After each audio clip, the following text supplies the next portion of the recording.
bienvenue dans un nouveau vlog. En ce moment, je prends du temps pour moi, pour me reposer parce que j'ai pas mal baroudé et travaillé ces dernières semaines. J'ai une très bonne discipline, je sais travailler pour moi et me dire ok je vais faire ça, etc. Et quand je dis que je vais faire un truc, je fais, et quand je le commence. Une fois que je suis lancée, je finis toujours ce que je commence. Pour moi c'est la base et c'est hyper important. J'ai toujours voulu faire ce que je fais, je mets constamment la barre plus haut. En fait je m'autorise jamais à me reposer et à me donner du crédit. Et même quand je me repose pas parce que je pense à ce que je dois faire, à qui je veux démarcher, à mes objectifs, et j'ai du mal à apprécier le moment présent. C'est un combat parce que par moments, honnêtement, c'est pas sain. Et je me dis, il faut que j'arrive à apprécier et ce que je vis, d'apprécier le process, ce que je fais de plus en plus en soi, et surtout de me reposer et de pas culpabiliser de le faire. Ces derniers temps, c'est fou, mais j'écoute beaucoup plus mon corps, et quand il y a des moments où dans mon corps, parfois je sens et je me dis, j'ai envie.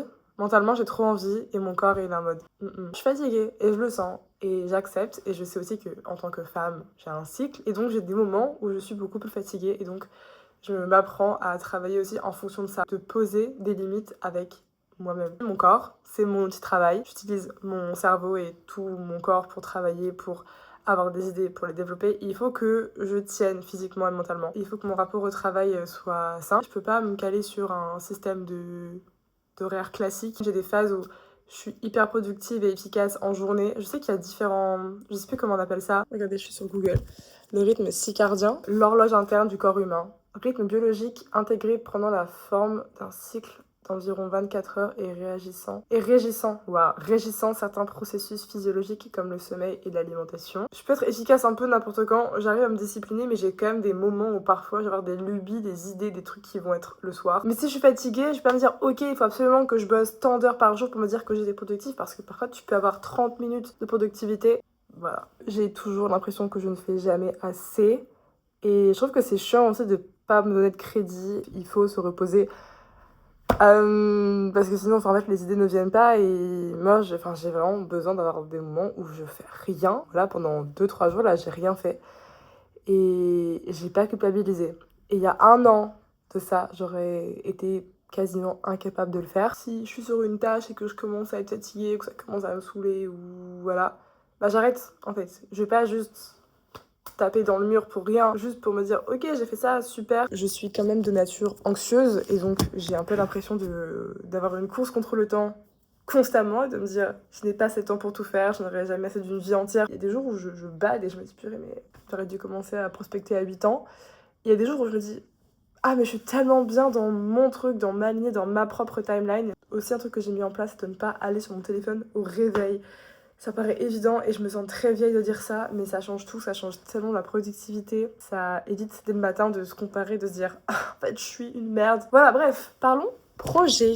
Il y a quelques semaines, j'ai fait ce shoot. Waouh, j'arrive pas à parler. La chose principale, c'était de mettre en avant ce pantalon. Waouh, vous voyez mon Lightroom pas retouché. J'avais cette photo en référence et très fière parce que j'ai fait tout le set design qui était impro. On a vraiment eu l'idée du shoot 3-4 jours avant. J'avais des idées de pose, donc j'ai fait ça. Et ça marche trop bien. Je suis très contente de ce shoot. On avait une partie aussi lookbook. J'ai trop aimé faire ce shoot. Et j'ai aussi Baptiste qui m'a fait une vidéo backstage. Je sais pas trop quand ce vlog sortira et comment ça sera par rapport au shoot. Parce que là, on est quoi? On est début mai, donc je sais pas trop. J'essaie de poster un vlog par semaine. Je suis trop excitée, c'est un défilé sur lequel j'ai fait les backstage.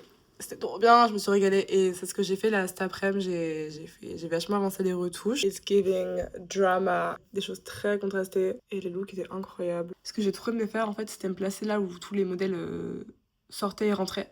Et donc j'avais des moments hyper cool. Quand on me demande pourquoi est-ce que j'aime autant les backstage et les coulisses, que ça soit de faire des photos sur les tournages ou des coulisses de défilé, je trouve que c'est là que la magie opère. Il y a cette démarche un peu perso où j'ai tellement toujours voulu être dans ces milieux, plus particulièrement quand même le cinéma. Je pensais jamais m'orienter vers la mode parce que c'est pas que ça m'intéressait pas, c'est que je pensais pas que c'était forcément envisageable. Et justement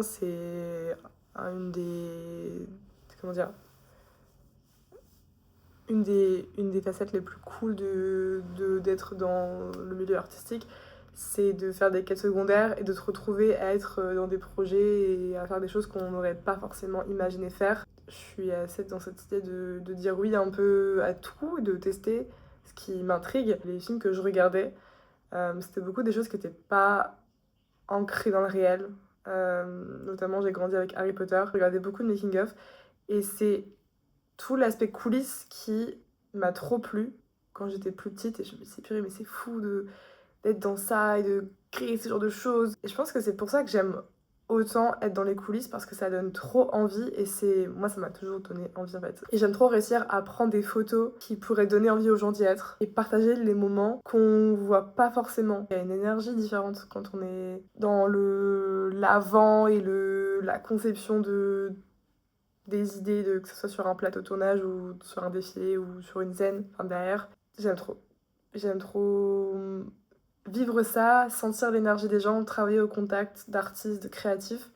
Et moi, partager ça et partager ma vision. Et j'aime trop être un peu cette petite souris à qui on fait confiance. Parce que c'est fun et je me sens tellement plus libre aussi. C'était que le second défilé que je couvrais de ma vie. Donc. Et je me suis dit, je sais pas forcément si je vais faire des photos pendant le défilé parce que c'était pas du tout la vision que j'avais pour les photos que je voulais délivrer. Et donc c'est pour ça que j'ai eu l'idée sur le moment, enfin un peu avant, de me dire si je me plaçais là où tous les modèles vont sortir et revenir pour avoir des émotions et d'avoir des angles un peu différents. Donc j'étais vraiment presque au sol à faire des gigas contre-plongées. J'aime bien ce côté un peu reportage, mais avec une dimension artistique, du moins en termes de retouches, et de faire aussi du portrait, d'avoir quelque chose de, je sais pas, un mix de tout ça, de très artistique, mais de reportage. Je me dis, j'aime bien en fait m'adapter à ce qu'il y a, et je pense que c'est parce que j'ai commencé la photo comme ça, en allant sur des plateaux, et donc j'ai toujours le truc de me dire, bah en fait je vais faire avec ce qu'il y a, et on verra, enfin on verra. Maintenant, je sais ce que je veux aussi capturer en photo. Tout est un peu plus vrai et j'adore être tout le temps à l'affût. J'ai aussi fait un petit shoot avec ma petite popo au studio. Ça fait un moment qu'on a fait ça quand même, ça fait bien un mois. Moi, j'adore ces photos-là où elle est au sol. Et voilà. J'adore. En ce moment, j'expérimente beaucoup en studio. J'adore. Je travaille beaucoup au flash et je travaille ma technique. J'ai fait un shoot avec Jordan. Et là c'est trop bien. C'est vraiment Ikea X Meller. Je ne suis pas peu fière de mes skills en retouche. C'est trop bien. Waouh, quoi! Je suis trop contente des couleurs et tout, et des poses. Mais vraiment, là, les retouches. Comme dit, cette année, je manifeste de me stabiliser.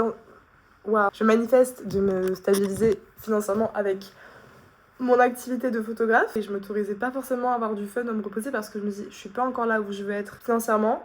Donc pourquoi est-ce que j'aurais le droit de me reposer tant que j'ai rien? En fait, il faut que je me repose parce que si je me repose pas, je vais juste... Enfin, ça va pas être possible, quoi. Et donc, j'avais un peu perdu ce côté créatif et même quand j'allais sur des tournages ou quoi, je prenais pas forcément de plaisir. J'étais un peu en mode autopilote et juste, je faisais. Ma plus grande phobie, c'est vraiment de me dire d'être là dans 15-20 ans, même plus, et d'être juste blasée et aigrie de ma carrière. Je peux pas être comme ça.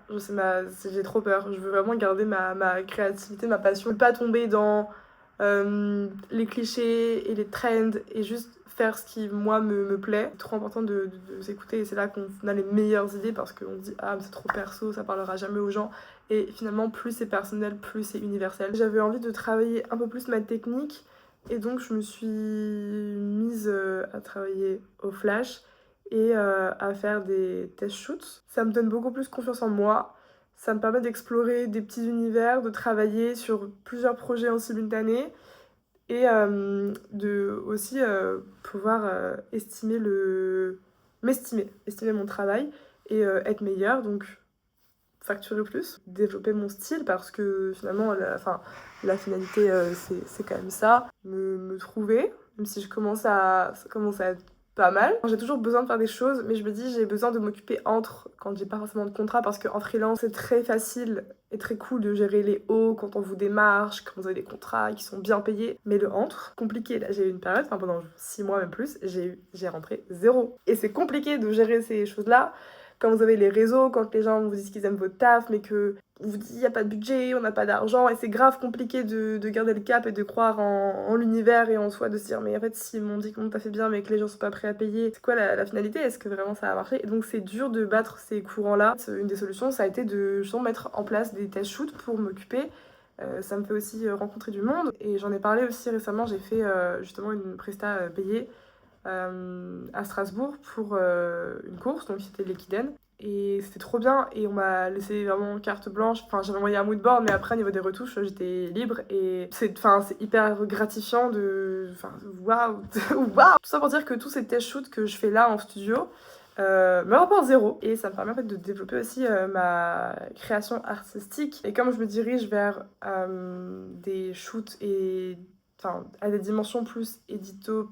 Je trouve que ça n'a pas trop de sens quand je dis ça, mais être dans du commercial, dans de la pub et pour des marques, mais toujours être aussi dans ce monde de cinéma, spectacle, événements, stars, que je me sens créative et j'ai des idées. Et je me dis, ok, on va faire ça. Et quand on va au bout d'un projet, qu'on commence, même s'il est petit, même s'il n'est pas rémunéré, même s'il n'y a pas grand monde qui va le voir ou quoi, ça fait un truc. Aussi, en ce moment, je suis vraiment très contente de mon feed et des images que je partage, parce que je me stalk très souvent, figurez-vous. Si on va en bas de mon Instagram, je me dis, il y a toujours eu des potentiels. Mais en fait, c'est vraiment en termes de retouches photos, je suis très, très contente et vraiment fière, parce que j'étais nulle à l'époque en couleur. Et à force de faire et de faire des trucs moches, en fait, j'ai commencé à faire des trucs cool et à rencontrer des gens et à m'entourer. Je pense que ça a aussi influencé la façon dont je crée. Et l'évolution est trop cool, parce que maintenant, je fais beaucoup plus de couleurs qu'à une période. Même si j'aime trop le noir et blanc, ça sera toujours mon truc préféré. J'ai commencé aussi à sortir des petits réels où je parle de mes shoots, où je démystifie un peu et j'explique les backstage et le pourquoi et mon processus de création et tout. Et c'est une autre forme de création. Je prends grave du plaisir à tourner ces vidéos, à les monter, voir que ça plaît et tout, et que j'ai des retours, c'est trop cool. Pourquoi est-ce que j'ai commencé à faire ça? Et je crée pour créer avant tout et pour partager ma vision et partager des choses que j'aime et qui me plaisent. Et pas juste de rentrer dans des cases et de faire ce qu'on pourrait attendre de moi. Moi, ça fera 2 ans cet été que je suis en freelance. Même là, quand je vois les retouches que je fais, d'avoir aussi des retours dans la vraie vie, de face à face. Ça m'arrive un peu, je trouve ça dingue. Et c'est pour moi des indicateurs aussi des signes de vie, de l'univers ou que sais-je. Il y a un truc que je fais qui est bien, je suis sur la bonne voie de continuer comme ça, parce que c'est long, mais finalement je me dis, moi je veux une carrière pérenne, donc je sais que ça va prendre du temps, mais je me verrai pas faire autre chose en fait. J'espère que ça vous inspirera à suivre vos rêves. Non, vraiment, c'est hyper important. C'était un petit vlog inspirant.